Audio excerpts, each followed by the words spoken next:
All right, good afternoon.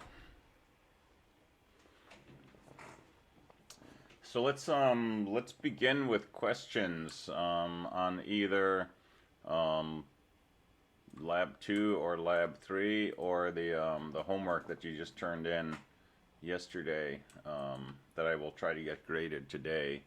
Um, Could we ask questions about homework 3?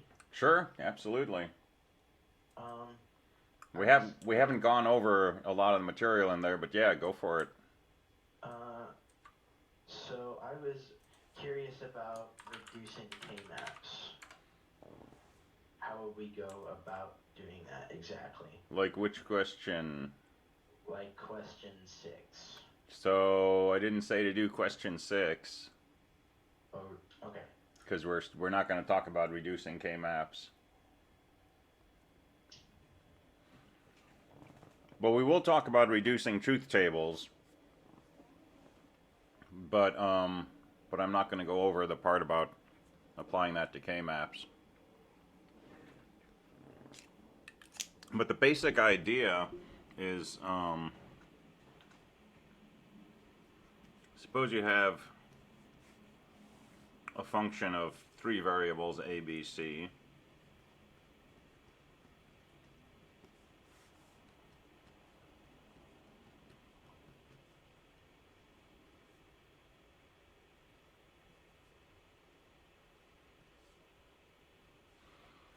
Right, so f is a function of three variables. We can think of it as, f of a, b, c. And in a truth table, we usually write the outputs as a 0 or a 1, maybe a dash if there's a don't care. But we can think of this differently as a function of two variables.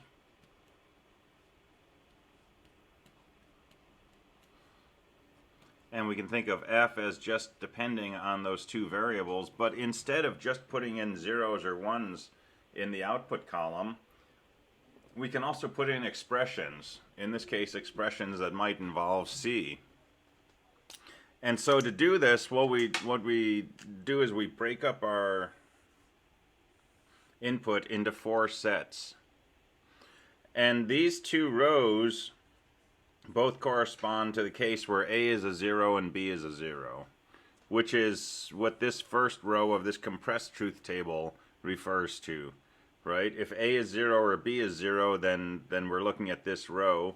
And in the original truth table, we can see, that those are the first two rows. And in either case, right, whichever row we're in, f is equal to 0. In other words, 0, 0, 0, f should be 0, 0, 0, 1, f should be a 0. And so we can write in this compressed truth table that if a and b are 0, f should be a 0. And that's absolutely the same information that's in these first two rows of the original truth table. Because if a and b are 0, it doesn't matter what c is. It could be a 0, it could be a 1, f is just going to be a 0. Now, in the second row of our compressed truth table, what's the case? A is 0 and b is 1. Well, that corresponds to these two rows. And here, the output does depend on c. But how does the output depend on c? Well, it turns out if c is 0, the output should be 0. And if c is 1, the output should be 1. So I'm going to write this in a more compact or compressed form by just saying if a is 0 and b is 1, the function value should be the same as c. And these next two rows are exactly the same situation. A is 1 and b is 0 here, but in both of these rows, the output value f is the same as the value of the input variable c. So I can also write here the value of f should just be c. Now what's going on in this last set of rows? What might I write down for the value of f in these two cases where a is 1 and b is 1? Any ideas?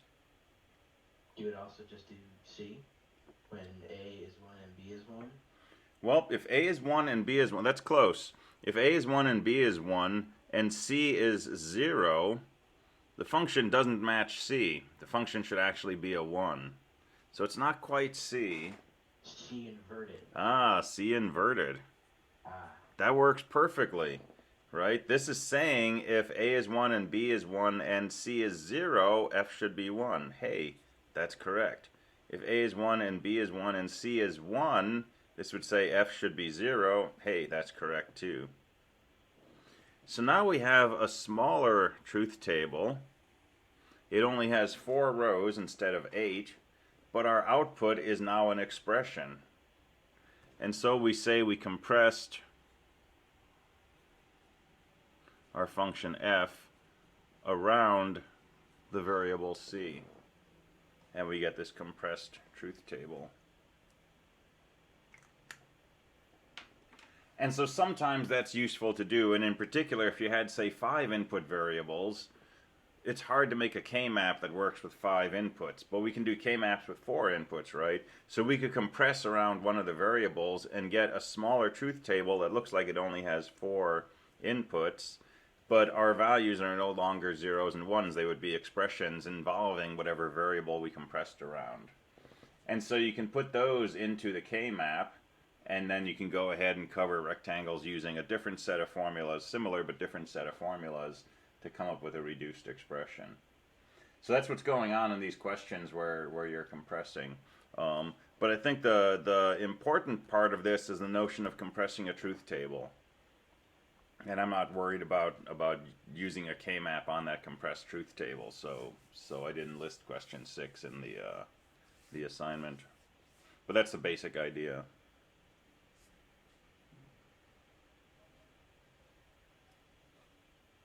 All right, cool. Other questions?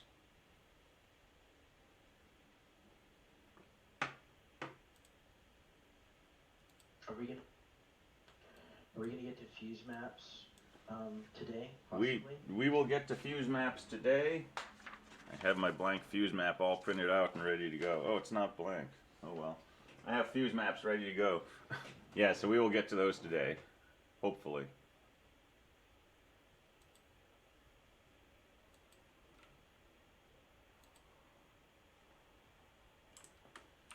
Cool. Other questions?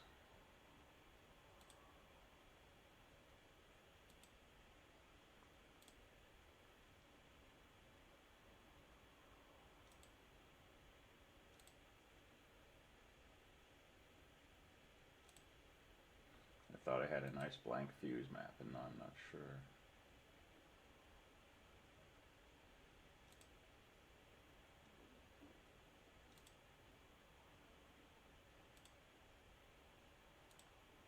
All right. Well, let's move forward then. So I'll grade your homework. I'm going to grade question 10, so we'll definitely talk about question 10 on Tuesday. But if there were other things in the homework that you weren't sure about, you should definitely ask about them, preferably sooner rather than later.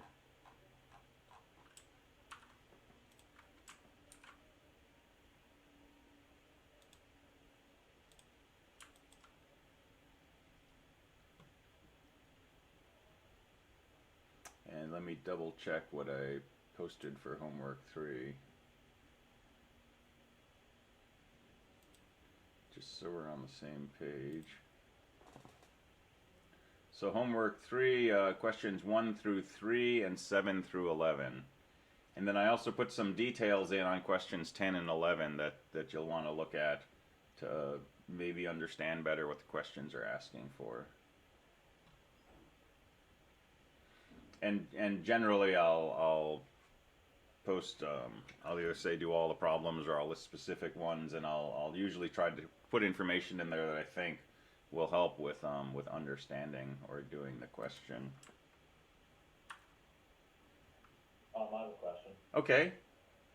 On homework 2, we did a bunch of k-maps where it give us, like, say, all the min terms. Okay. And I'm kind of lazy, so I didn't write out the truth table for every single one of them. I just used another truth table. Mm-hmm. Would that be fine? That's fine. So once you understand this process.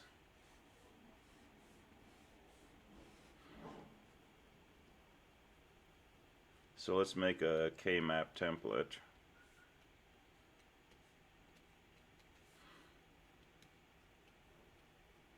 And so the order of your inputs matters.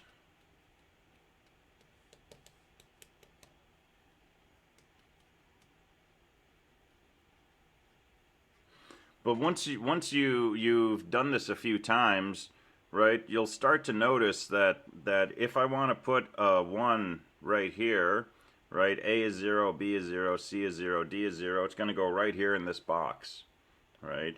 And so I can start to annotate this with the row number that corresponds to this box.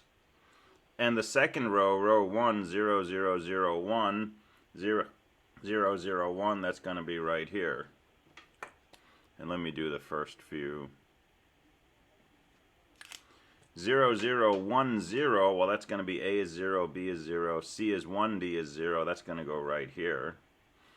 And if you start doing this and you make yourself a whole map, you get the following pattern.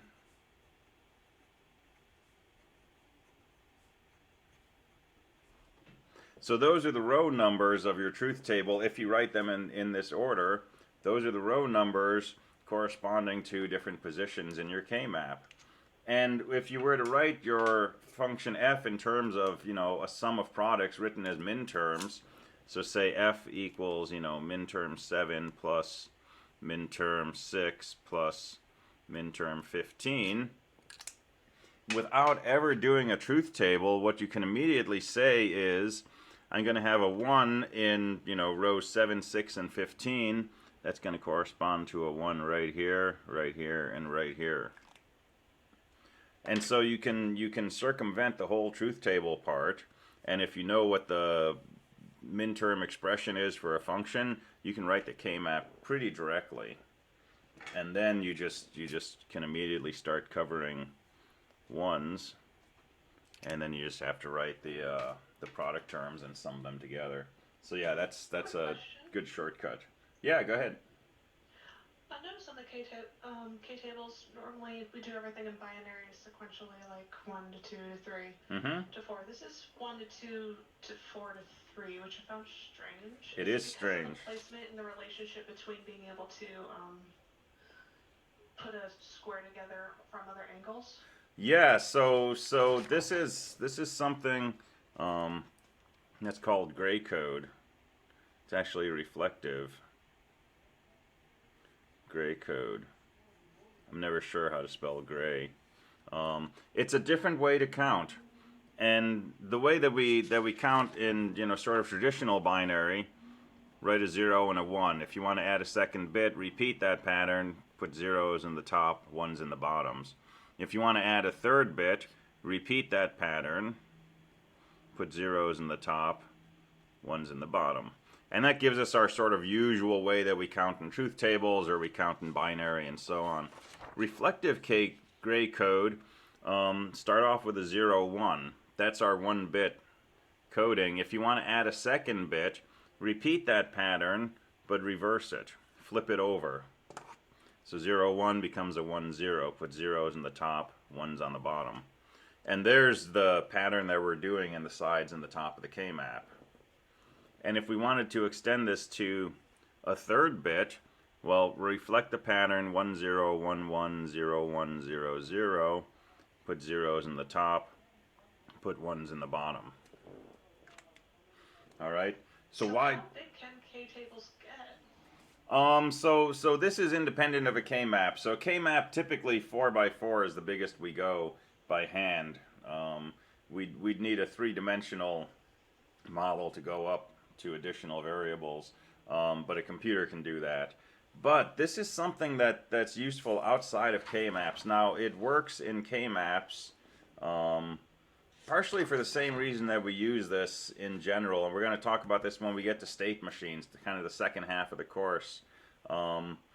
This particular way of counting is really useful because when you move from any row to the next row, exactly 1 bit changes. From here to here, it's this bit that's changing. From here to here, it's this bit that changes. And anywhere you are in the sequence, when you move from one spot to the next, there's a single bit that changes. And that's very different from, say, this sequence, where moving from here to here, all 3 bits change. So the reason this is useful in a K-map is because when we move from one block to an adjacent block in any direction, we know only one variable has changed value. From here to here, we know that A has changed. From here to here, we know that D has changed. But we don't have more than one variable changing in an adjacent move. And so that's what makes it meaningful to draw these rectangles to find covers. At least that's the best I understand it. I have one more question I just remembered that I meant to ask you. Okay. About one of the problems on last homework. Okay. That mentions, I think it was number 7 or 8, where it mentions find all the essential prime implicates. Mm-hmm. And I went and looked this up in the engineering textbook, and I couldn't quite understand what the definition meant. But I think it's like if you have a square of 2 by 2. It's made up of 2 essential prime implicates where there's a 1 by 2, 2 1 by 2s, and if there's an optional one, it's kind of extended outside of the 2 by 2. That's basically the idea. So. That was one we weren't supposed to do. But that's one that you're not supposed to do, right? So I think that was question 9.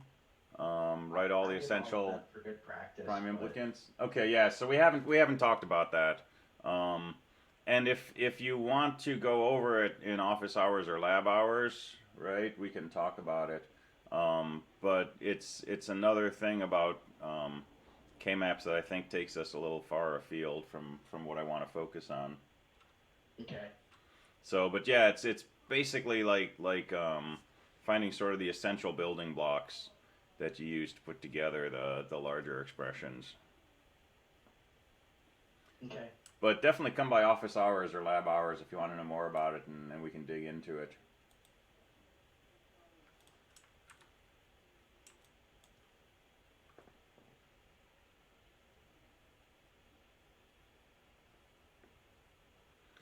All right, good. Other questions?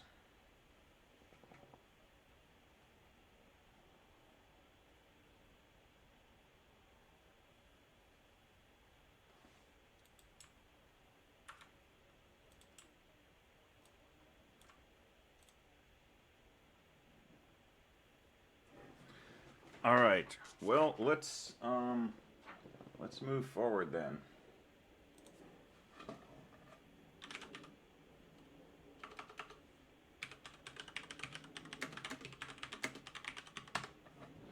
All right. So next thing I want to talk about is completeness of logic gates, and this is a kind of cool thing. We have a bunch of different logic gates. Right, we have ANDs, ORs, NANDs, NORs, XORs, XNORs, NOTs. We have 3 input ANDs. We have 5 input ORs. I have an 8 input NAND gate sitting on my workbench behind me. Lots of different gates, and this raises the question, how many possible gates are there? And we know enough about Boolean numbers, binary numbers, and Boolean operations to answer this. Suppose I have a truth table. So F is a 2-input block. It's a gate that has 2 inputs. And I don't know what it does, so I'm just going to draw it as a square with an F in the middle. And it's got a single output.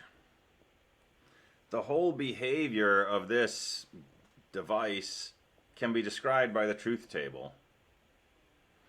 And the whole truth table, this part is fixed, this part is fixed. It's really just what I put in these output positions that determines what this function is. And so, for example, I could put in a 0, 0, 0, 1. What kind of a gate is that? An AND gate? That's an AND gate. And I could put in a 0, 1, 1, 1. And what's that? A NAND gate? Almost. An OR gate? That's an OR gate. So the output is 1 if this is 1 or that is 1. And it's actually the exact, well, it's related to a NAND gate if we flip around what we mean by zeros and ones. What if I do that? What kind of gate is that?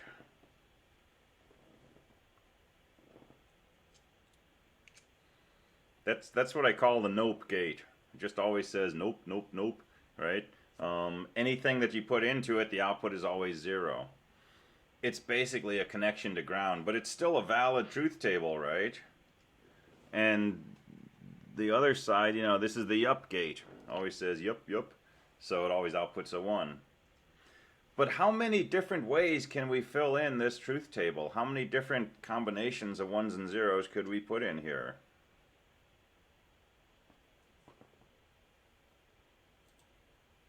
Any ideas? Is it a set limit, or can it be as many as we want? Well, it's a good question. Are there more than 4? There has to be a limit. I don't know what it is though. Okay. So if we take this and we kind of flip it sideways, this is a 4-bit number. There's the number corresponding to an AND gate. There's the number corresponding to an OR gate, right? And I'm just, you know, taking this and kind of flipping it sideways. So every function corresponds to a 4-bit number. So how many functions are there? Well, how many 4-bit numbers are there? So this is back to like a chapter 1 question that we saw in the homework. If I have 4 bits, how many things can I categorize?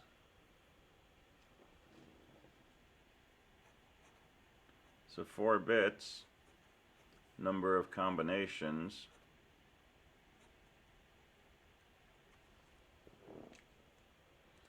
So any guesses?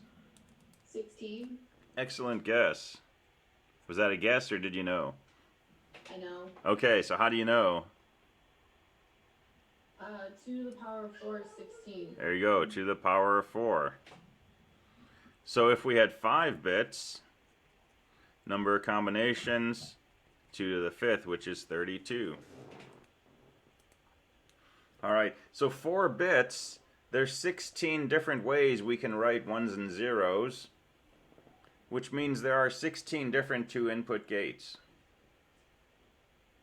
So we got AND OR, NAND NOR, XOR, XNOR. There's 6 of them. There's 10 more gates. Well, there's yup and nope. There's 8 of them. There's still 8 more gates that we haven't talked about. So there's a lot of possible gates, right? Now suppose you have 3 inputs.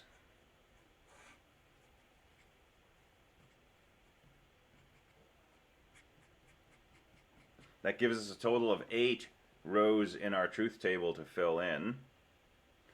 And this signature, if you like, of the function is really just, it's an 8-bit number.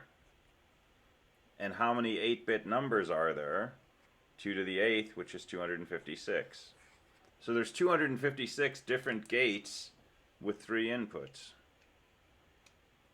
And we know about a 3-input AND and OR and NAND and NOR. So we know a few of them, but there's a lot more of them out there. So this is just like all possible gates given this number of inputs. Exactly, yeah. Okay. And it goes up quickly, right? If you have 4 inputs, the number of rows in your truth table is 2 to the 4th, which is 16. The number of functions is 2 to the 16th, which is 65,000. This is also where you can start to notice that we talk about logic functions like ANDs and ORs and XORs and all this kind of stuff, but we can associate with each logic function a number. Right? We could call this function 1. Well, that's an AND. We could call this function 7. That's an OR. And so we can take, you know, our blocks of hardware that do computation and just associate each one with a number. And that's a different way to think about hardware, to think about these physical devices that are being put together to do computation. We can really just think of them as a bunch of numbers. So that gets us into a whole different topic that we'll come back to at the end of the course. But let's come back to this question of numbers of logic gates. So we know that with 2 inputs, there's 16 logic gates. And with 1 input, you know, there's 2 logic gates. There's the inverter and there's the wire, right? The output can be the opposite of the input, or the output can be the same as the input.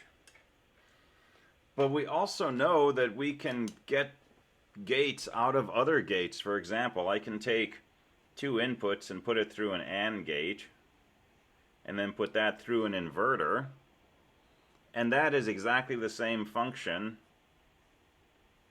as just going through a NAND gate, because that's what a NAND gate is. It's the not of the AND.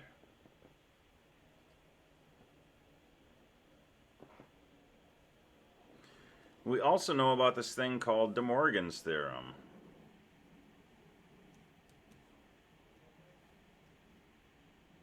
which says AB bar is the same as A bar or B bar.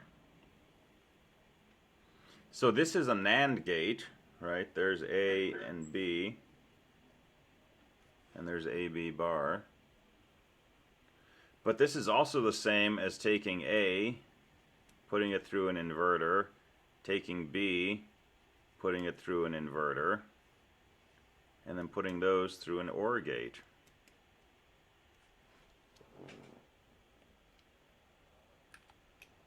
So here's 3 different ways to get a NAND by using different gates. And you can see that if we didn't have a NAND chip in our toolbox, right, we could still build a circuit that uses a NAND by either using an AND and an inverter, or using an OR and a pair of inverters. So the other side of this equation is, what's the smallest number of gates that we need to be able to build any circuit?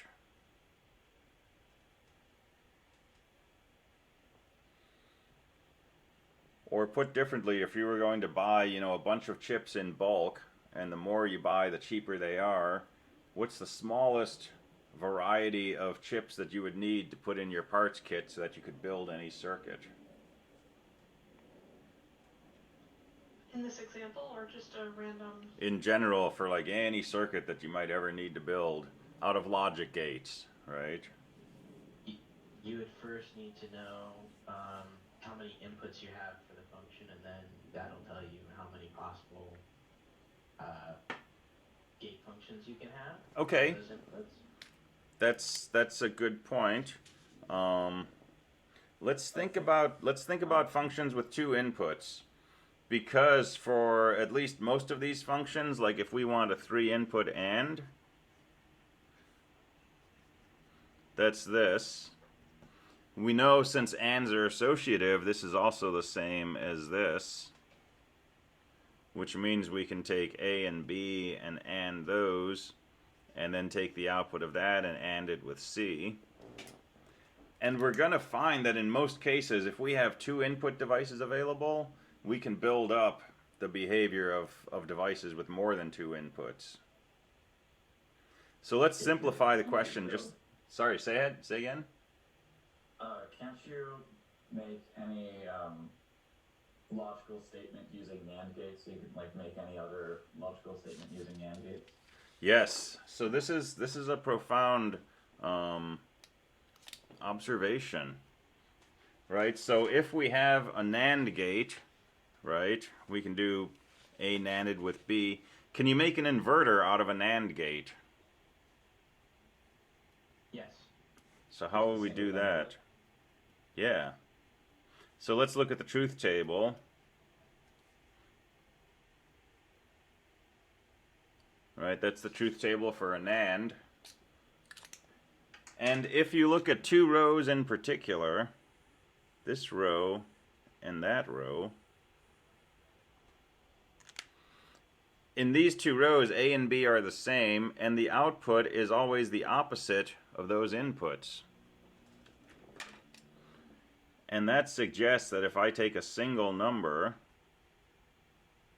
and I feed it to both inputs of a NAND, I've just made an inverter. Because if A is 0, 0 NANDed with 0 will be a 1. And if A is 1, 1 NANDed with 1 will be a 0. So you can build an inverter out of a NAND. And if you have a NAND, so we've got a NAND, we can make a NOT. And if you have a NAND and a NOT, we can put those together to get an AND. Just do the NAND and then invert the output again. I have a quick question. Okay. Just to make it like applicable, what situations would you use this in? Well, let's go back to the early 60s.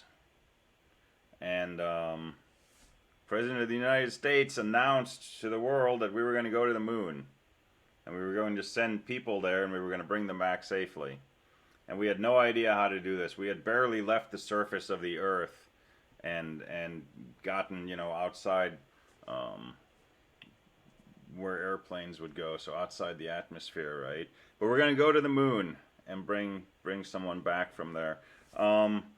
So you've got to think, we're going to need to use some computers. Well, in the 60s, computers were built with vacuum tubes, very large, high-power, clunky devices made of glass. Relays, which were mechanical, very large, took a lot of power and tended to fail. And people were starting to build things with transistors. So transistors were an amazing breakthrough, right? Came out of Bell Labs. And they didn't have those problems that you had with vacuum tubes and relays. They were small. They were called solid state, right?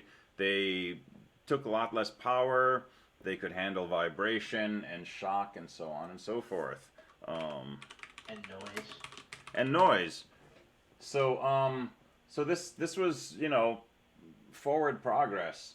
But transistors are still fairly large, right? A transistor, I mean, you can see it. You can hold it in your hand. It's about, that big. If you just look at a transistor, you can order one from somewhere. It's a little device. It usually has 3 leads coming off the bottom. And so that's kind of big.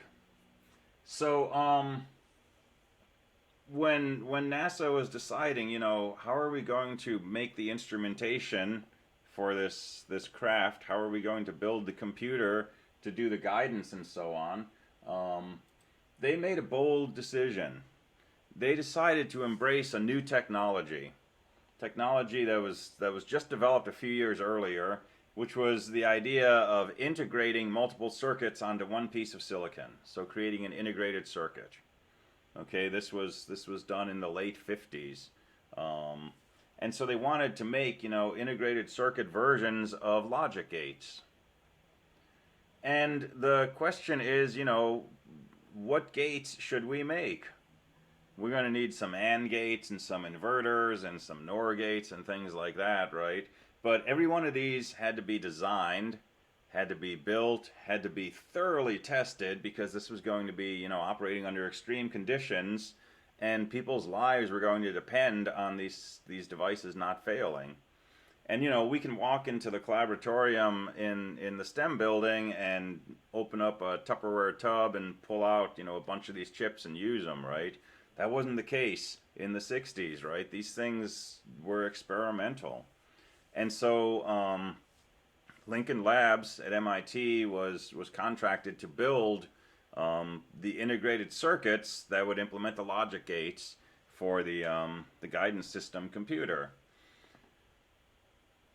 And designing one gate, takes a certain amount of work. Designing 2 gates probably takes about twice as much work. Designing 3 gates, 3 times as much. So what did they do?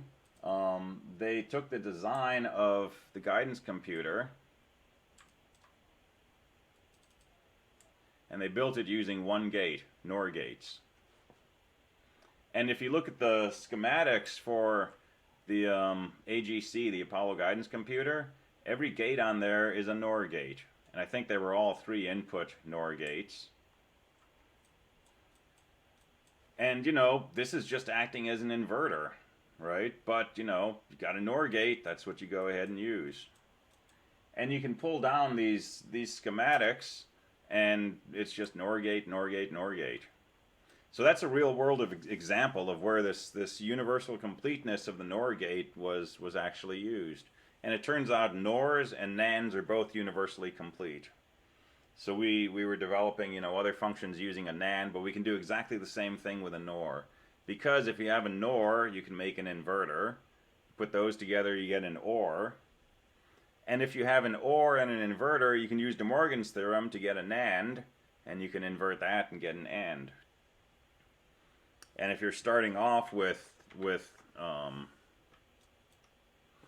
NANDs, and you get to a NOT, and you get to an AND, you can use De Morgan's theorem there, and say A bar ANDed with B bar is the same as A or B bar. And then if you take this and you invert it again, that's a good old OR gate. Now, do we do this today? No. I mean, we can you know, buy these chips for pennies, or, you know, we design our own integrated circuits, and you can design different kinds of gates and so on. But one place where this still gets used today is inside what's called configurable logic. And so there are devices you can buy, field programmable gate arrays, FPGAs, that you can basically hook up to a computer, send in binary information, and it will configure the hardware to act like a certain type of set of gates.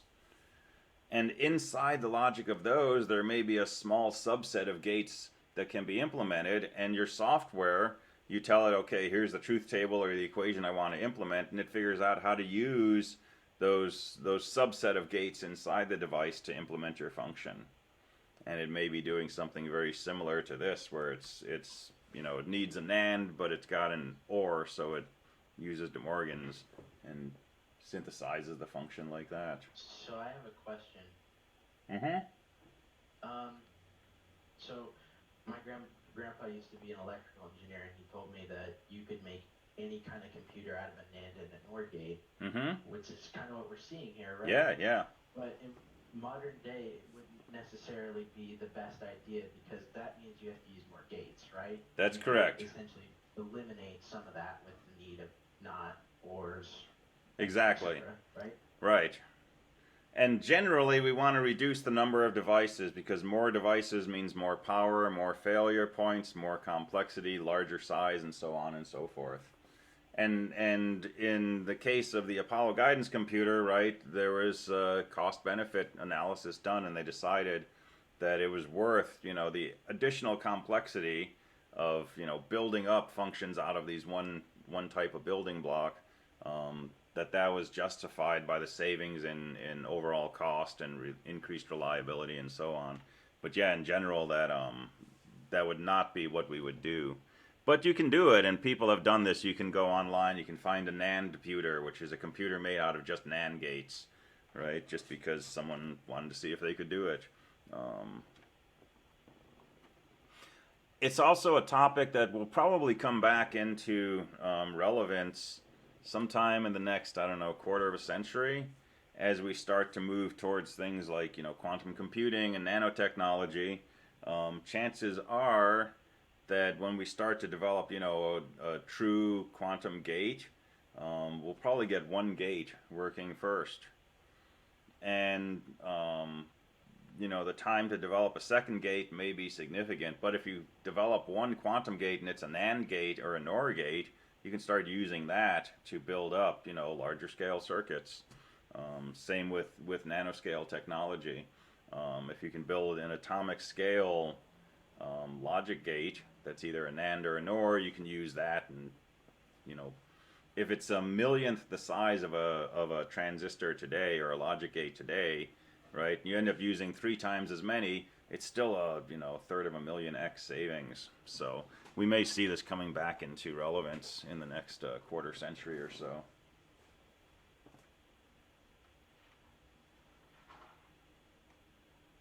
All right, good. Other questions or comments?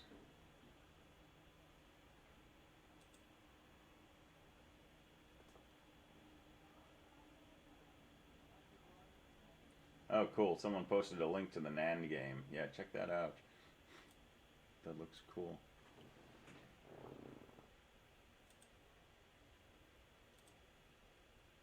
All right, so that's completeness of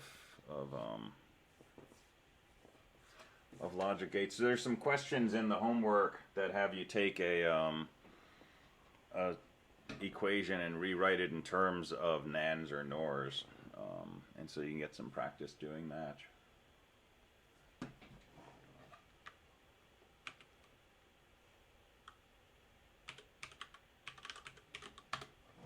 All right, so we're going to start moving towards looking at other kinds of devices beyond basic logic gates, so more complex logic elements. So multiplexers and demultiplexers, or muxes and demuxes, are fabulously useful, particularly inside computer circuitry. So let me give you a high-level view of this, and then we'll dig into some details. So multiplexer.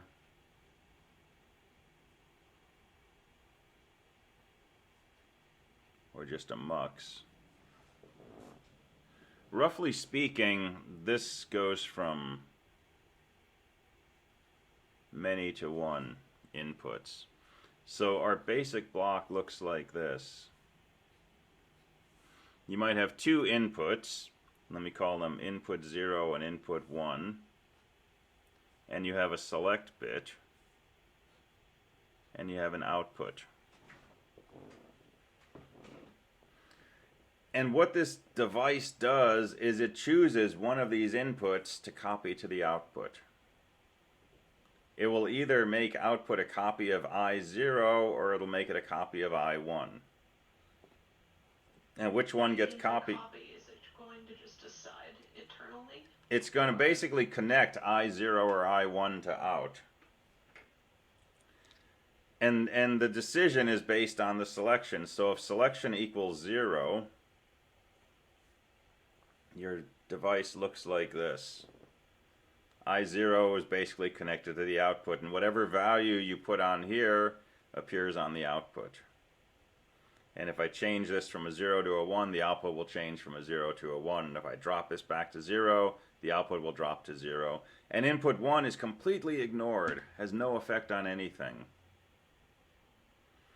So this multiplexer is able to select one of these inputs to drive the output. Is this somewhat of like indexing then in like arrays? Sort of, yeah.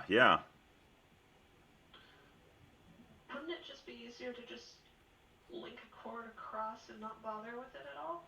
Except if you want to change this, so select equals 1 does that.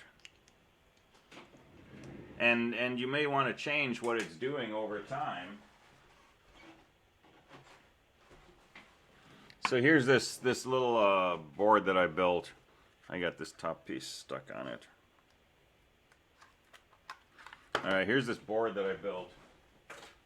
And this is the cleaned up version of that big breadboard with the rat's nest of wires on it, right?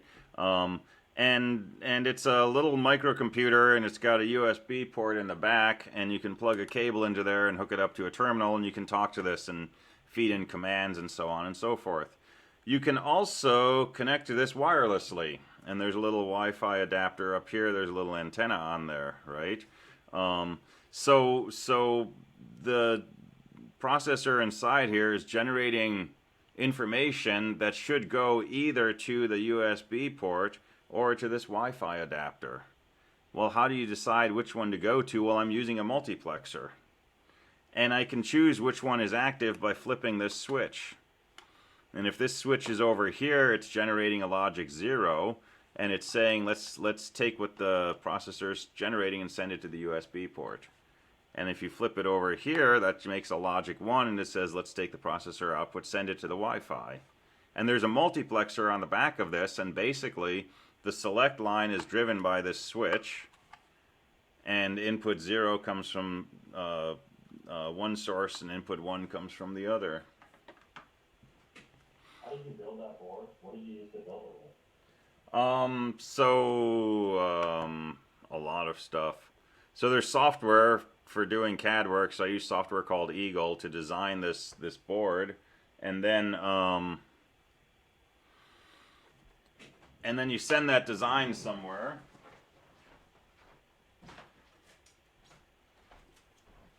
And you get back like a blank board like this. And then you just solder parts on the top. So I started building this one up. And the case is 3D printed. So it's got, you know, access to reset pins and stuff. And yeah, just kind of build it up like that.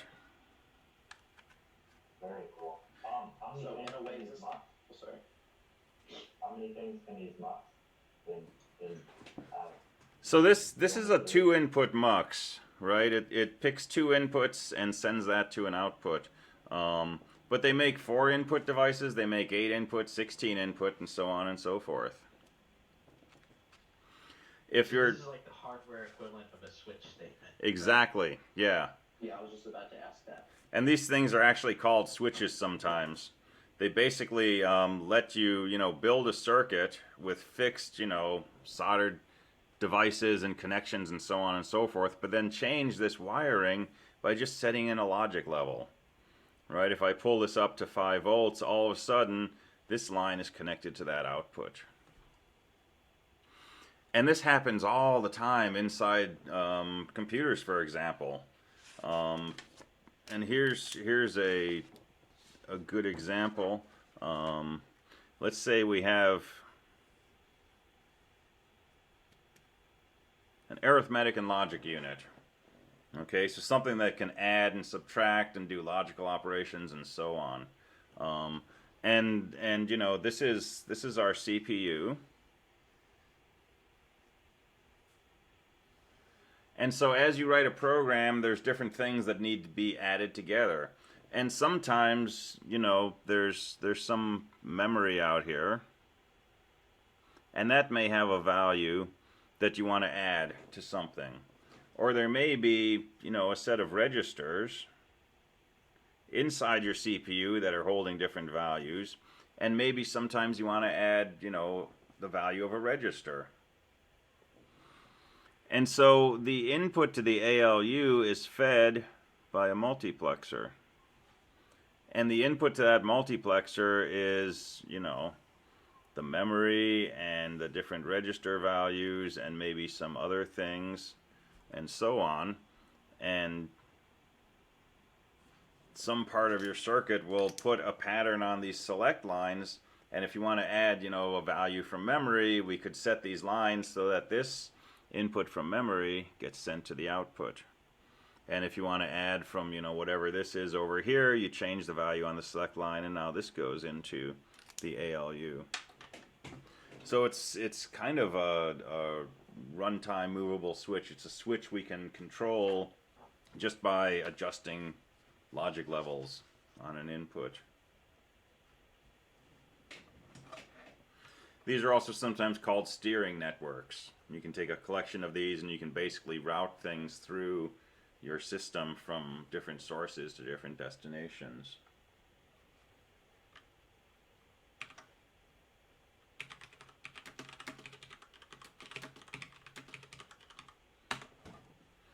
All right, this also brings the question of how do we make a bigger mux? Well, how do we make a small mux? A small multiplexer is pretty simple. So let's say we have I1 and I0 and select, and we want our output.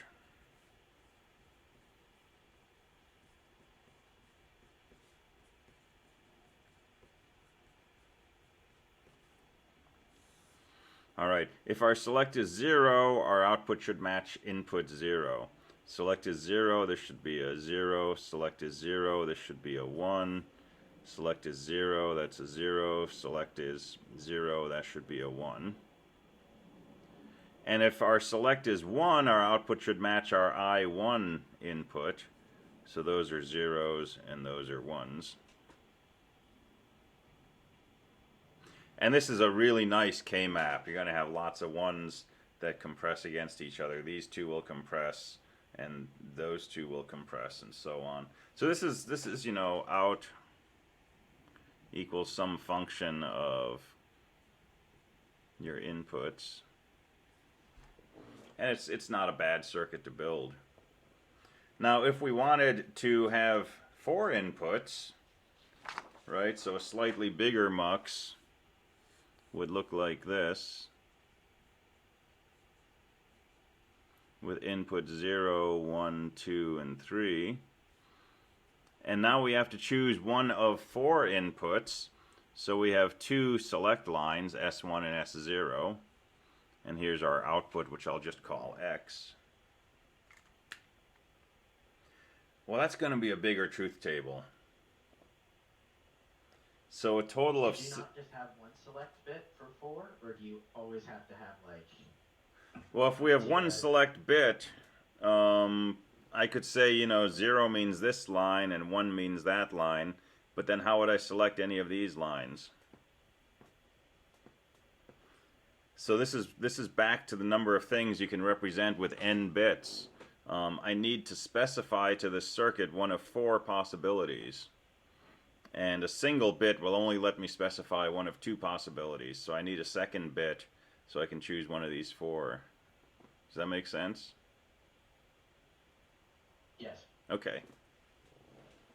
So if I write the truth table for this, I've got 6 inputs. How many rows do I have in a truth table with 6 inputs?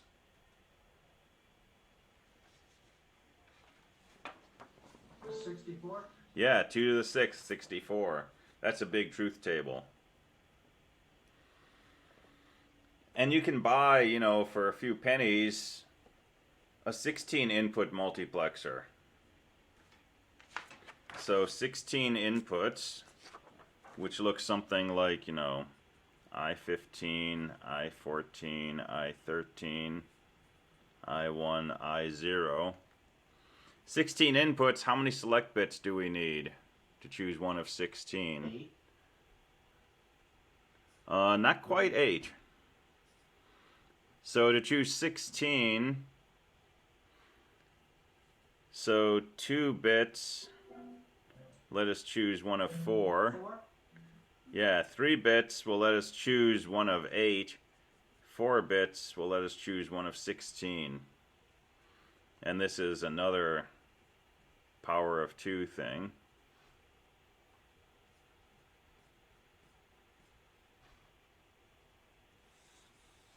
So we got 20 inputs. How big is a truth table with 20 inputs?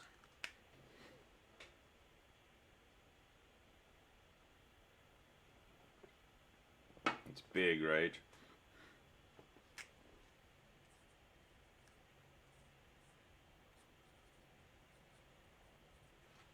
So that's about 1 million. Yeah. Do you want to write a truth table with 1 million rows? So there's better ways to design big multiplexers. We can make multiplexers out of other multiplexers, and this is a little freaky, but in a good way. So we know that we can do this, right? 2 in and 1 out. Well, let's put another one of these down here.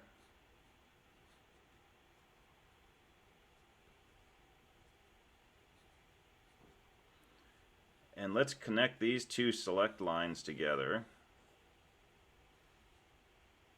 And let's take these 2 outputs and feed that to a third multiplexer.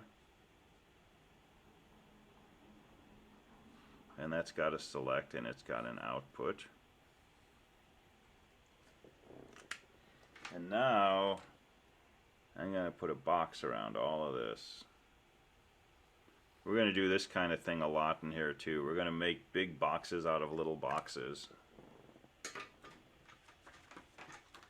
And I'm going to label these inputs I0, I1, I2, I3. I'll still call this output X. And there's a chance I'll get this wrong, so let me think about this a second. I'm going to call this S0 and S1. And this will act like a 4-input multiplexer. And if you think about it for a minute, based on my bit 0 of my select line, these two devices will choose either I0 and I2 to come into here, or I1 and I3 to come into here. And then the second bit of my select line will choose one of those two to go to my final output.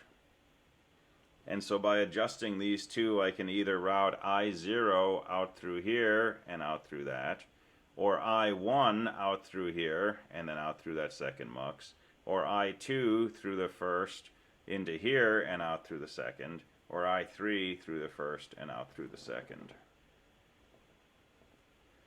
And if you have a 4-input multiplexer, you can put a few of them together and make yourself a 16-input multiplexer. It takes 5 of these. So you put 4 of these down, one below the other, and then you take the 4 outputs from those and you run it through a 5th 4-to-1, and you've got a 16-input multiplexer. And this is kind of typical of how we use these things. We're thinking of it as steering inputs through, you know, a network of circuitry, a network of multiplexers from some source to some destination. So there's homework questions that deal with multiplexers and thinking about things like this, so you can get some practice with that. Why is one of the select bits, like select 0 there, why is it also connected to the other select bit as well again?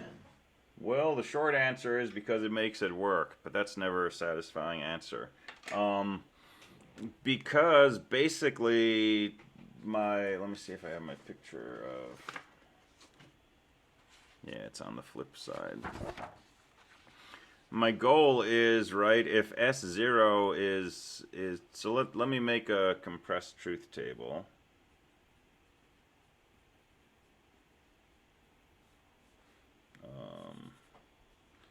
We can think of this as a compressed truth table.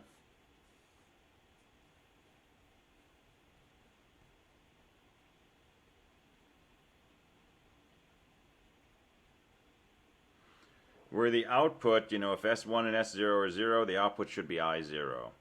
0, 1, the output should be I1, and so on and so forth.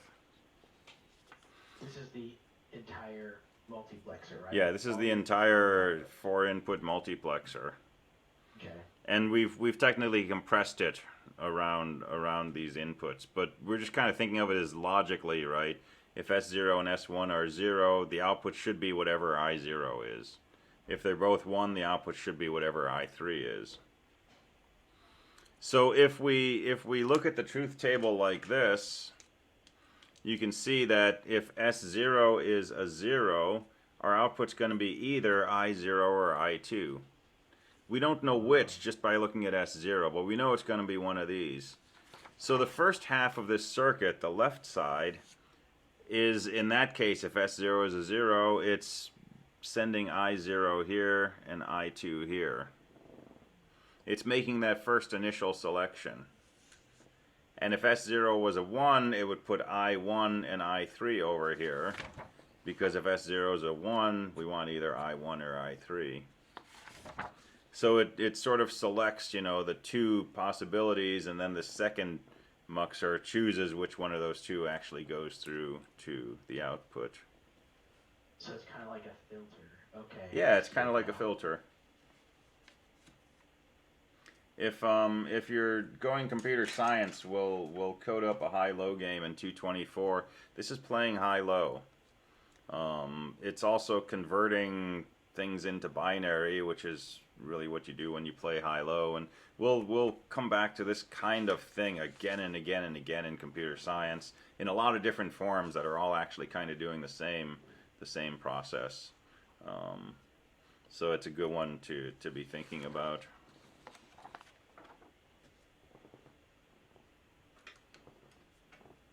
All right, so that's a muxer. There's another version of this which is a demux. or a demultiplexer. And a demultiplexer goes in the opposite direction.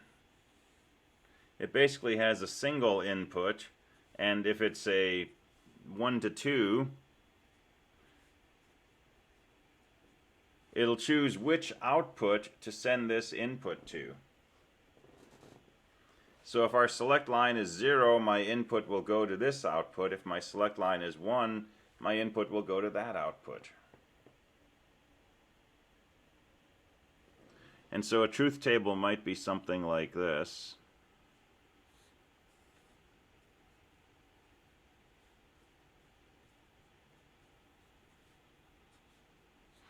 If our select line is 0, then our input should go to Y0.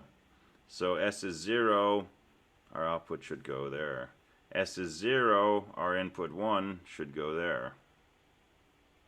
S is 1, our input should go to Y1. Here S is 1, our input should go to Y1.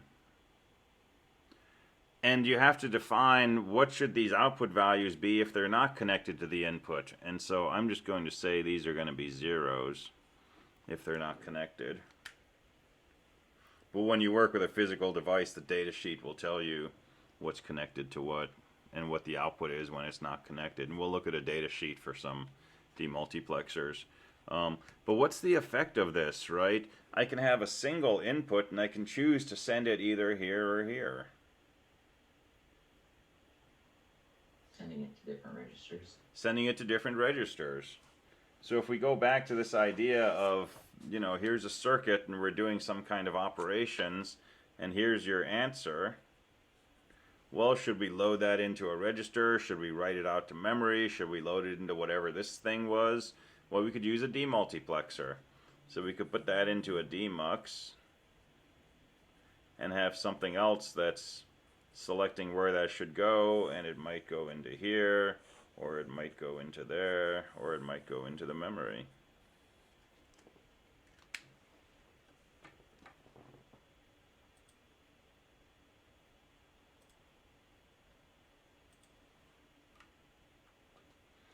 And if you look inside, you know, an actual a design for an actual computer, this was a computer I grew up on. This was called the VAX 780. It was probably the most successful computer of its time.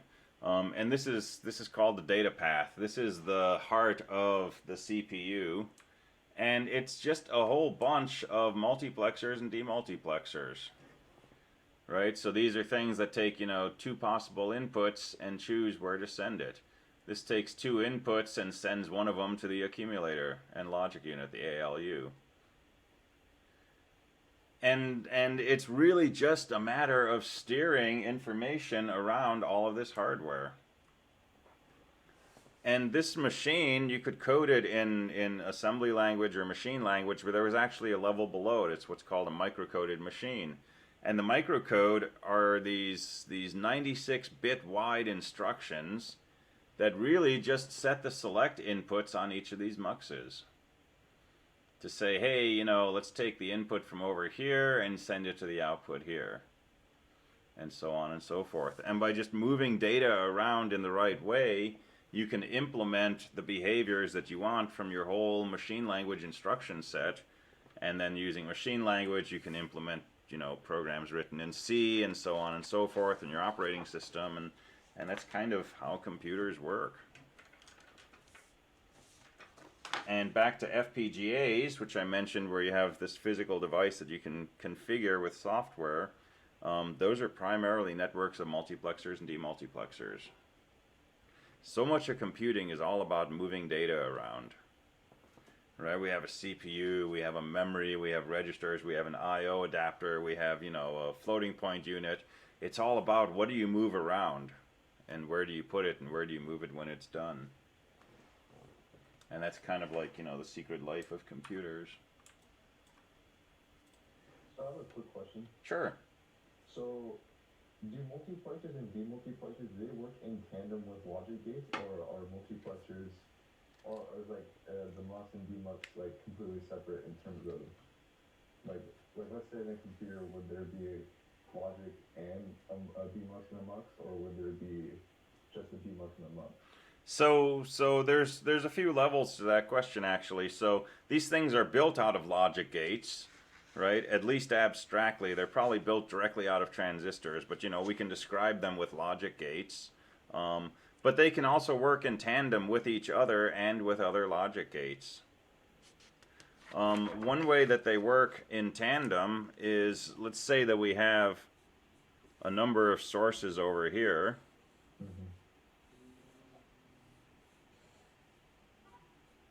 And a number of destinations over here, and we have a single channel connecting these two devices. So this is a mux. This is a demux.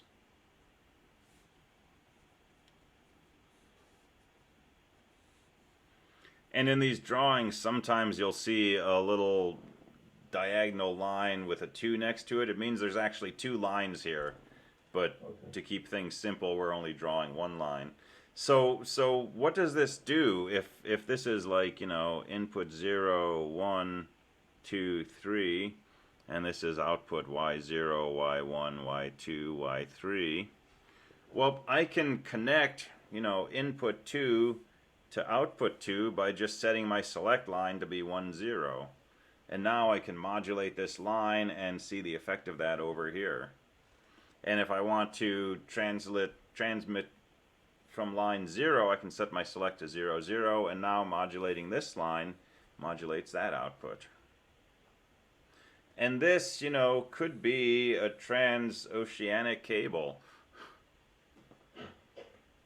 And if you want to send, you know, 16 bits of information, do you want to run 16 cables or do you want to run 1 cable? Sometimes it's better to run just 1. So this is the difference in Wouldn't it have to be 2? Because the selector would have to be on the other side as well. So yeah, so there's details like that, definitely. But sometimes we'll synchronize the selection with time. And we could just continually rotate between 0, 1, 2, 3, 0, 1, 2, 3. And as long as you have a shared time base, we're basically emulating the effect of having 4 connections with just 1 conduit. Now, we wouldn't actually do that, you know, to send stuff across the ocean, but that's an example. You couldn't say, like, send I1 from the multiplexer to output 3 on the demultiplexer unless, with this wiring, right? With this wiring, no, but that would be a more common use case, right, where you had a select here and a select here, and you could put them together however you want, right? So let's read this input and send it to that output. Oh, okay, I see what you're saying. Yeah, that makes sense. So these are cool devices. They're surprisingly simple and really surprisingly powerful, and they're used in so many different situations. So they're definitely good ones to play with. So there's some homework questions on muxers and demuxers. All right, so 108. Let's take a 5-minute break, and then we'll come back and we'll talk about programmable logic, which extends this idea of having general purpose hardware that we can customize to do something specific. So come back in about 5 minutes.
still looking for a good picture here.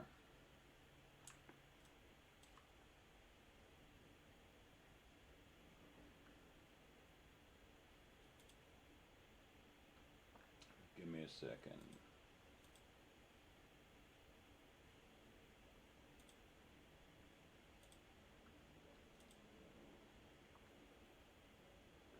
There's a good picture.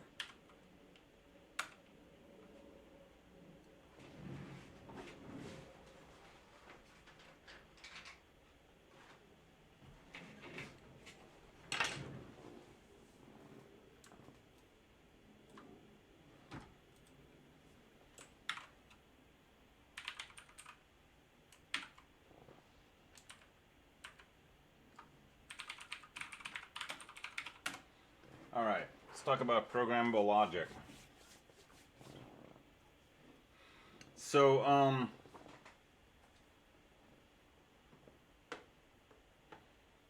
we hear about software and hardware, right? So what's the difference between software and hardware? Like just kind of informally in your own words. Hardware is the actual physical thing you see, and software is the stuff that basically tells the hardware what to do with. Yeah, I'd say that's a good definition. So hardware is, you know, the physical stuff. If you need to change the hardware, you got to get out the screwdriver and pull the cover off your computer, right? And physically remove something. The software is the stuff that tells the hardware what to do, and it's soft, right? You can download it from the web. You can change it by typing or clicking, and it's not a physical thing. And when computers were first developed, there really was no software. The earliest computers were all hardware. So in the 1800s, there was the Hollerith machine, which was built to do, you know, counting on the 1890 census, and that was a machine without a program. It was all just, you know, physical hard stuff. And in the 40s, when people started developing electronic computers, the first machine, the ENIAC, was all hard. There wasn't a software aspect to it. The programming of that machine was based on, you know, turning some knobs and moving cables from different holes to other holes. And it was all, you know, kind of a hard machine. The notion of software didn't come along until later, when people started thinking, you know, we store data in memory where it can be changed. We could also store the instructions in memory where they could be changed. And that was a real breakthrough. That's the architecture that we use today. It's the stored program architecture, or the von Neumann architecture sometimes. And so, you know, we think of our machines as having hardware and software, physical stuff, and then this sort of, you know, information-based stuff. Well, let's think about the circuits that we design in 120 or 250. And let's say we want, you know, F is A, B bar, C, or A, B, C, or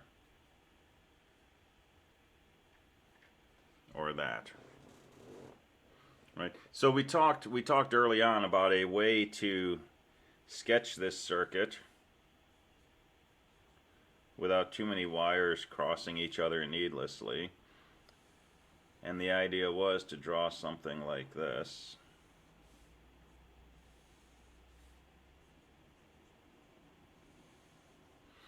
And then if we want 3 product terms, we'll make 3 AND gates.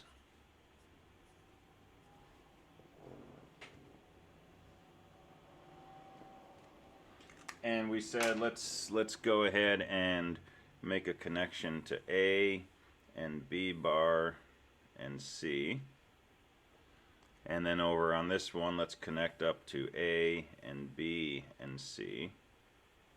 And then down here, let's connect to A bar, B bar, C. And let's take those and OR them, and there's your F.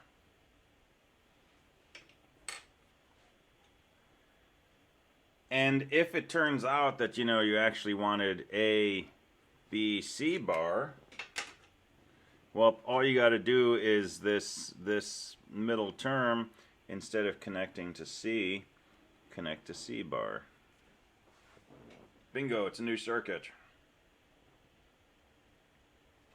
So we can take, an arbitrary equation, thinking of it as a sum of products, and we can sketch a circuit, and we can always use the same template. We just need to know where to draw these lines, what we should connect them to. And we can extend this. Now, you can't do this for homework assignments and on tests.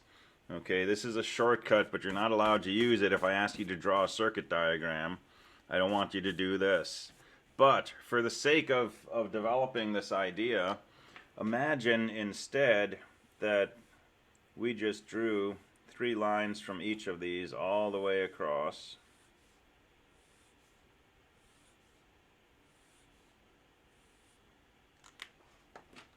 And now I want an AND gate that reads A, B bar, and C. I'm just going to draw a dot here. A, B bar, and C. And here I want A, B, C bar, so I'm going to draw a dot right there where it meets A, where it meets B, and where it meets not C. And here I want A, B, C all inverted, so I'm going to draw a knot at A bar, B bar, C bar. And so this, is a really succinct way to describe logic circuit hardware that captures these 3 product terms. And what I'm going to do over here is I'm going to take these outputs and I'm going to run a wire like this, and I'm going to put an OR gate down here.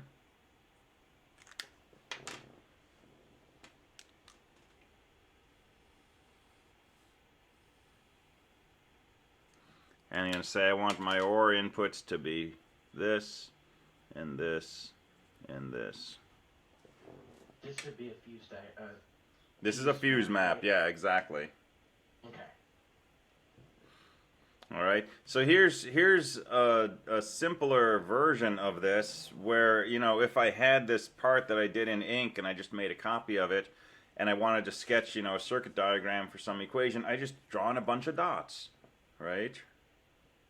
Well, it turns out that, through the brilliant things that physicists do, and physicists are really what drive, the whole current modern world that we live in, right? Because this is where all of these semiconductor devices come from. It turns out that through the magic of physics, we can build physical hardware that lets us, after the device has been built and manufactured, lets us make or break connections between crossing wires. So imagine a piece of hardware with a whole bunch of circuitry like this, a bunch of inputs with wires running vertically, with inverters next to each input running on other wires vertically, and then a bunch of AND gates over here with wires running horizontally, and the ability to somehow, once you have this device in your hand, say where the dots should be, which vertical and horizontal wires should be connected together. If you had such a device, we could, after this device has been manufactured, configure it to generate whatever product terms we want. And now if I put a bunch of OR gates here, and I do the same thing, make a bunch of inputs to these, and I can choose which points should be connected here, and I'd have some more AND gates and so on, I can generate multiple expressions. Alright, so this is called programmable logic.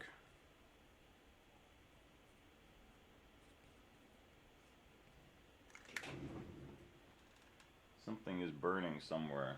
I don't have anything turned on. Hopefully it's under control. So this is programmable logic. And it's literally a physical piece of hardware that once it's been manufactured, you buy this, And you can configure it. You can change what logic function it performs. So you want to make a traffic light controller, you come up with your equations for it, you program your device, and bang, you got a little tiny chip. You hook your 3 switches up to these pins, you hook your 6 lights to those pins, and it does your traffic light circuit for you. So this is essentially an FPGA feature, right? It's essentially like an FPGA. Now, FPGAs are a little more complex, but exactly the same idea. What does an FPGA mean? So an FPGA is a field programmable gate array. And we'll loop back to them towards the end of the term, but it's a much more powerful version of this. It's actually where most custom hardware is built today. To design an integrated circuit is going to cost you, many millions of dollars to do the first chip, just to do the design and get a first prototype manufactured. And if you had one wire in the wrong place, that money's gone. You got to do another design that's going to cost you another X million dollars. Really expensive. FPGA is very inexpensive. So most people who are doing custom hardware are using programmable devices. Even stuff that ships with FPGAs now too. Yeah, totally. And after the device is out there in production, if you want to make a change to it, you can download updates. And people can update, their router or their smart TV or whatever it is, actually change the hardware. So it's a really cool technology. It's been around for a number of decades now, and we'll talk more about it towards the end of the course. We'll actually see and learn some of the tools that are involved in working with programmable devices. These things are a fair bit simpler. And programmable logic, for this part, we're really just thinking about, something that looks like the wiring diagrams that we've talked about, where basically you have a bunch of inputs and the ability to connect them selectively to a set of AND gates, and then the outputs of those AND gates can be connected selectively to a set of OR gates. And so we might, have 6 expressions for our 6 traffic light outputs and 3 inputs for our 3 car sensors, and that would be our programmable device.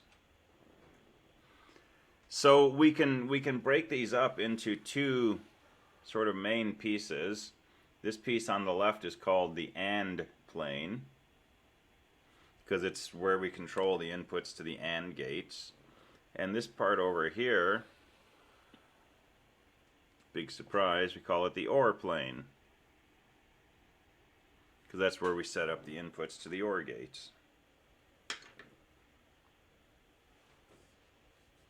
And there are different kinds of programmable devices available, and depending on what you're doing, you may or may not need all of this flexibility. So there are devices that let you adjust the mappings over here in the AND plane, but the OR plane is totally fixed. Certain AND gates always go into certain OR gates, and you get to choose what the product terms are, but it may always be that the first 3 product terms get OR'd together to generate this output. So the AND plane may be fixed, may be adjustable, and the OR plane may be fixed. Or it could be the other way. The AND plane might be fixed, and the OR plane is configurable. Or they might both be adjustable. So there's a table in the book that breaks this down. But here's a picture of it. So the AND plane and the OR plane.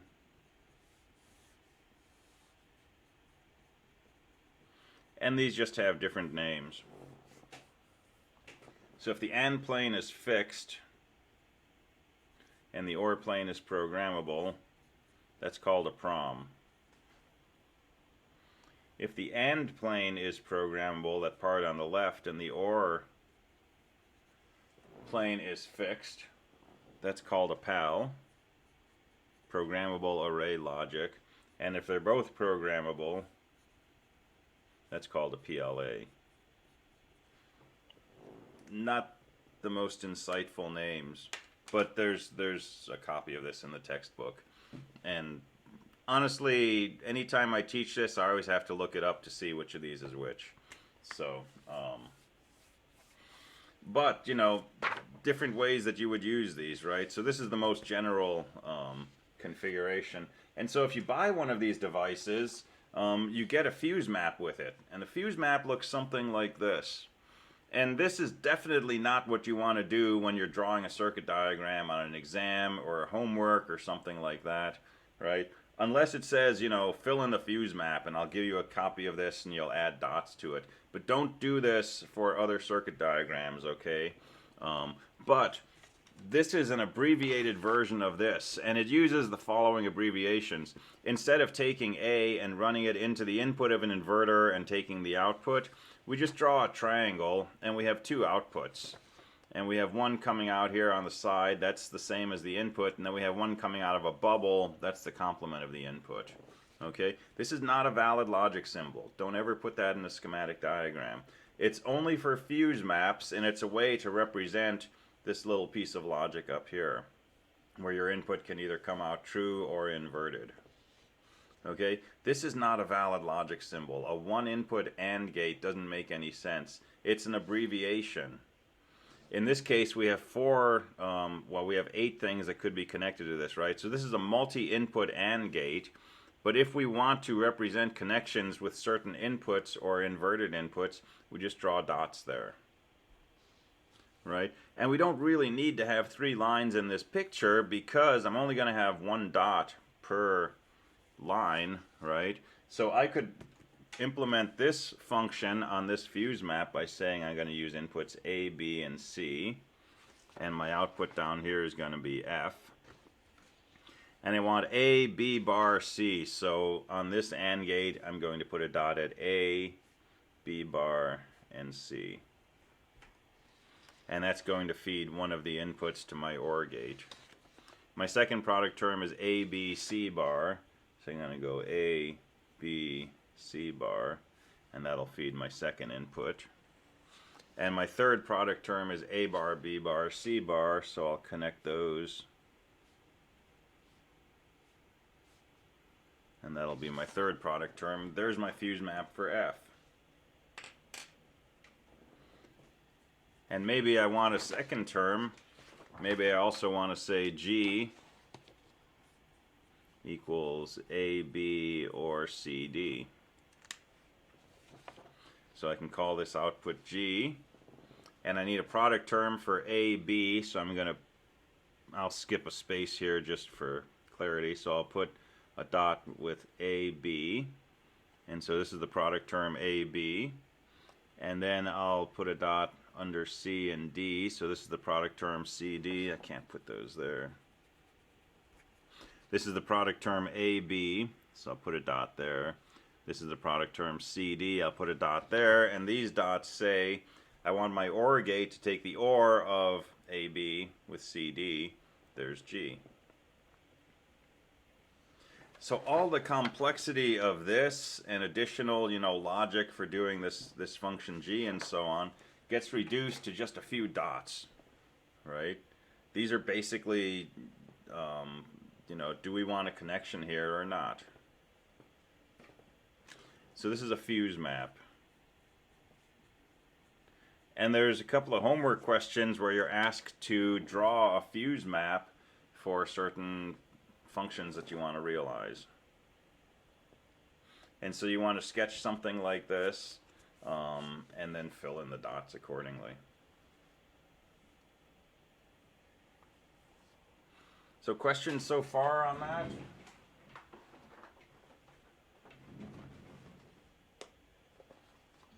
I am curious why you're adding this in the assignment when it doesn't seem like the most accurate one to do. Accurate in what sense? Like, the schematic is more direct and accurate than this one. Ah, this is true.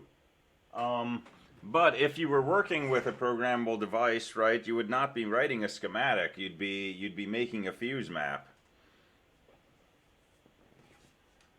And we do use programmable devices in practice. So the goal here is not to make a schematic for these equations, right? It's a totally separate task, which is if you had a programmable device, what should the fuse map look like? So it's really just trying to get some practice with the idea of these programmable end planes and OR planes, and get some exposure to different kinds of devices. So one of the questions talks about proms, and the other one talks about, I think, PALs. So that's why those are in there. Does that make sense?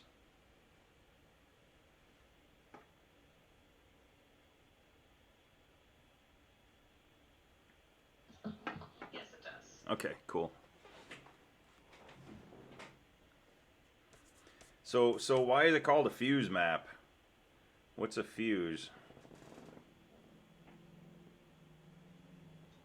Something that stops a link when it's overcharged. Yeah. Fuses, we don't find them much anymore, but you know, in older buildings, there were these little things that you would screw into a hole in the power box, and all the current going into the walls and to the power outlets and the appliances in a house or apartment went through these tiny little devices, and they had, you know, very thin pieces of metal inside. And the design of these fuses was that if too much current went through the metal would get really hot and it would melt. And once the metal melts, there's no more connectivity from one side to another, the current stops flowing. And it's a safety thing because, you know, everything has a limit to how much current it can carry, including the wires in the wall. And if you plug in too many things that pull too much current, you know, the cable that's coming in from outside can deliver a lot of current, but the wires in the wall of your apartment can probably only carry about 25 amps of current before they get so hot that they start to melt or catch fire. So you put a 15 amp. Go ahead. And it's also different per country. Oh yeah, definitely. It's different per country, and you know, newer houses will have, you know, bigger wires that can carry more current. If you're building a industrial building, you know, it may have very large wires that can carry a lot of current. But if your wires can only handle, you know, say 25 or 30 amps, you put a 15 amp fuse, and any time that you try to draw more current through, the fuse melts, opens up, current stops flowing. So you go down, you replace the fuse, and you know, draw less current. And the classic horror stories of people, you know, the fuse keeps blowing, so they would take a penny and they would shove a penny in the fuse box because the penny wouldn't melt. Well, what happens? The wires melt in the wall. And now you've got, you know, a real problem because you have to break the wall down to repair the wiring. Or worse, you know, something catches fire. So fuses are little tiny pieces of metal that will basically melt if you put too much current through them. Well, you can design a circuit in such a way that you put a little tiny fuse between every place that the wires cross. And to program this device, what you do is you take a higher current source and you direct it along the wires in such a way that wherever you don't want a connection, you melt that fuse. And so these circles that I've drawn are basically the fuses that are still intact, the ones that haven't been melted away. And this is how early programmable devices worked. They had little fuses at all the junctions, and you could go in, you could melt or, you know, remove the fuses where you didn't want them, and any fuses that remained intact, which we usually see drawn, you know, with a little cross symbol, those correspond to remaining connections. Now those are a little slower to program, and they're one-time programmable. Once you melt a fuse, you can't unmelt it. So you could use these devices once usually, and then if you wanted a different equation, you'd have to throw it away and get a new chip. Today we use different technologies, similar technology to what's used in a flash memory device, where you're doing the same thing but at a much lower, you know, more of an atomic scale. And so you can unmelt these fuses in some sense a certain number of times. There's a limit. Sometimes it's 10,000, 100,000, sometimes it's a few million.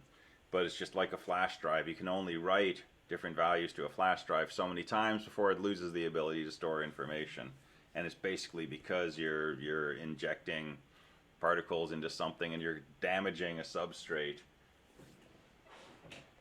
So circuit breakers are similar to fuses, right? They're nice because they're resettable. A fuse, once it blows, you have to physically replace it with a new fuse.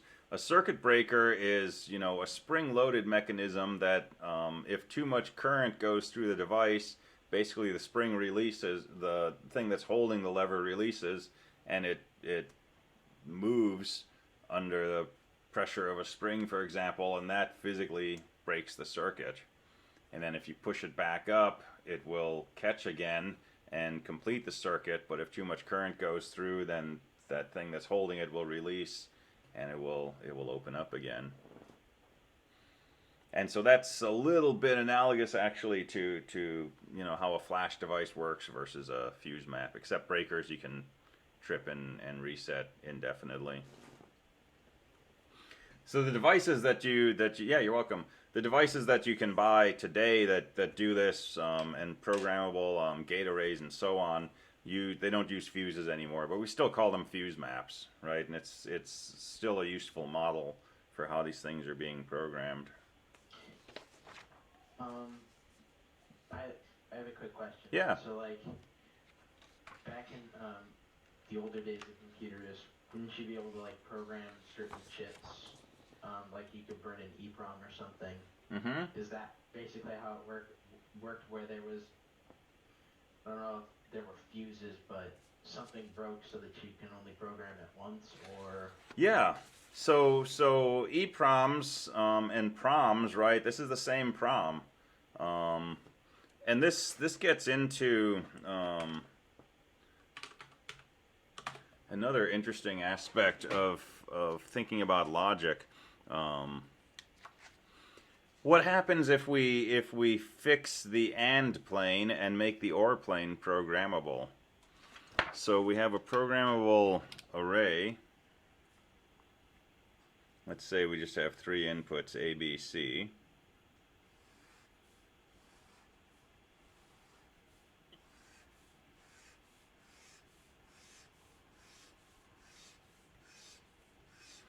And we can choose which of these are going to be connected to the inputs of an OR gate.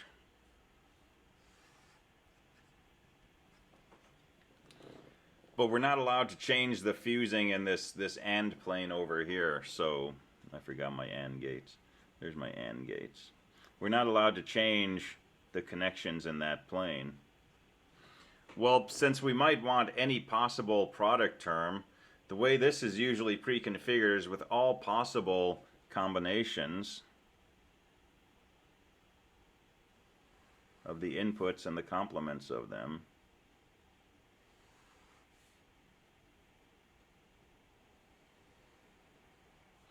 Alright, so how is this going to be configured? This first row is going to basically correspond to minterm 0. Second row is minterm 1. And so on.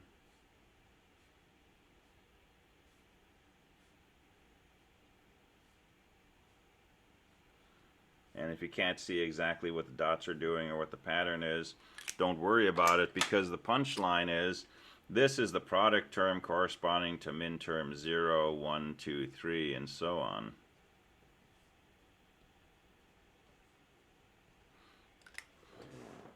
And for whatever expression we want to generate, we basically just, say, okay, I want minterm 1 ORed with 3, ORed with 4. We would put our connections right there. And by just programming this OR plane, we can still implement any function that we want. And that's called a prom. Well, we can do something totally different with a prom also. We can use this as a memory device. So let's say we wanted to store a particular bit pattern in 8 different locations. If we use this to choose one of 8 locations, right, if we put in a 0, 0, 0, we know that we're going to get a 1 out on this line. any place that we want an output of 1 here, we can just go ahead and connect that min term to that input. So let's just think about one output. If I put fuses right here, yeah, I've got some logic function that we could write and talk about, but I've also got a 1-bit memory. Right? I have 8 different locations, and I have 1s and 0s stored in each location. And to read the value I've stored, I just put in the location I'm interested in on ABC, and I'll get out a 1 or a 0. So I can use this to store just straight binary numbers.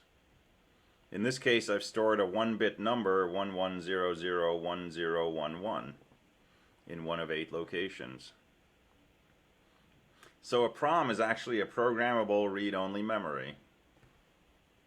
So it's a programmable ROM. A ROM is a read-only memory. It's a piece of hardware that you put in a location that you want to read from, and it gives you 1 or more bits that are stored at that location. And so early computers, you need some program that's already available in the memory so that you can boot up the system, right? That would typically be stored in a ROM. But if you store it in a PROM, which is programmable, you can buy this fixed piece of hardware and program it with whatever 1s and 0s you want. So you find PROMs in early devices, and that was usually where the BIOS was stored.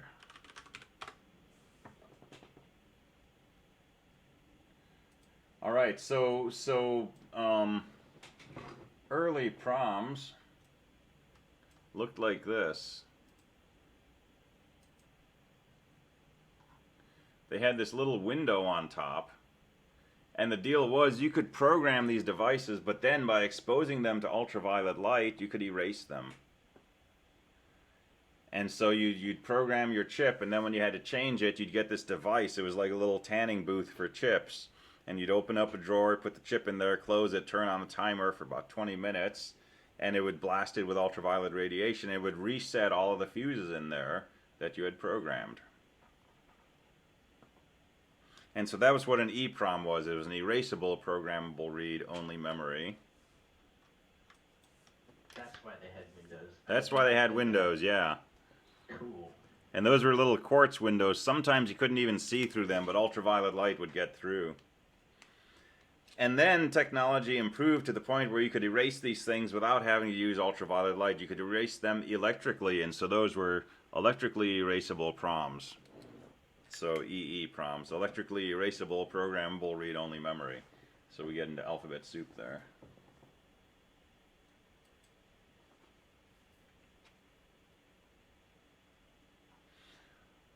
All right. I don't know what that is. Okay. Cool. So, other questions, comments on that? So there's a pair of homework questions, 10 and 11, that'll have you make some fuse maps and think about these concepts.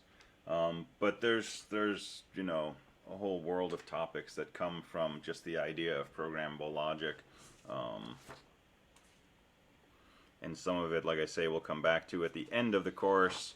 We'll talk about tools and languages for describing circuits that actually work with this stuff. Now, when we were in person, we used to have an optional lab 8 where students could actually use, you know, a physical FPGA and load code into it and hook it up and test it and so on and so forth. I used to have a lab where I had people actually implement their traffic light controller on an FPGA. That's not going to work in our online setting, unfortunately. But you know, it's an option theoretically. You're a teacher. Do you think we're going to be going into physical classes next winter? So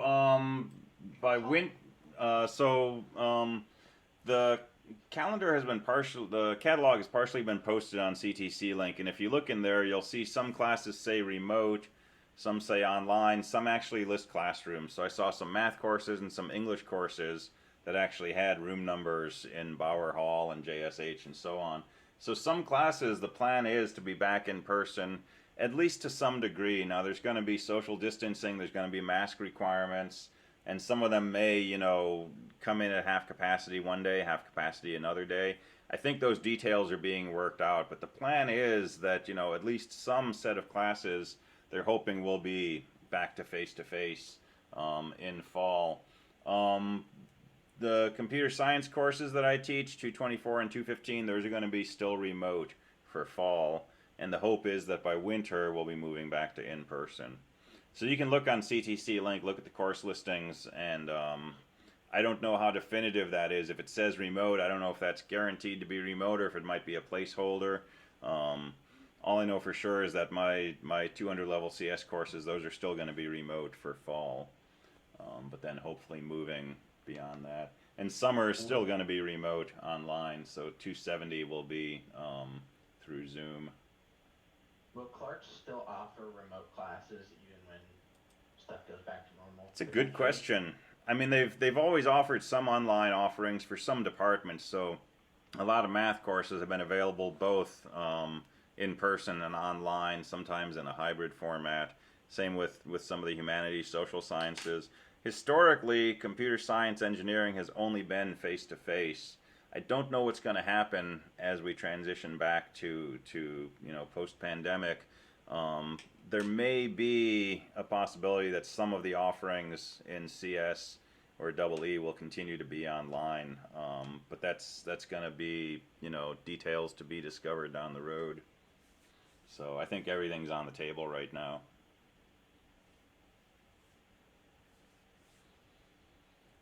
All right, cool. That's 150, so we're done with this for now. So play around with the homework. Come to office hours tomorrow or Monday, or start hitting me up in lab hours next week if you have questions on this. But some of this homework takes some scratching of the head and getting used to and thinking about. So at least I would say take a quick look through it sooner rather than later, and so you can ask questions.